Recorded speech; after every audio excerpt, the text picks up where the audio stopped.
તો breaking news સામે આવી રહ્યા છે. જે રીતે મેટ્રો ટ્રેનને લઈને હવે નવો રૂટ શરૂ થયો છે. નરેન્દ્ર મોદી સ્ટેડિયમથી હવે ગાંધીનગર માટેનું પ્રથમ મેટ્રો ટ્રેન ટ્રાયલના દ્રશ્યો જોવા મળ્યા છે. નરેન્દ્ર મોદી સ્ટેડિયમ અને ગાંધીનગર વચ્ચે ચાલશે મેટ્રો ટ્રેન.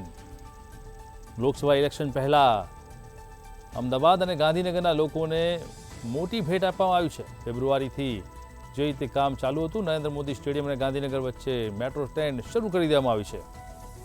ફેબ્રુઆરીથી ટ્રેન ટ્રાયલ ચાલુ થશે.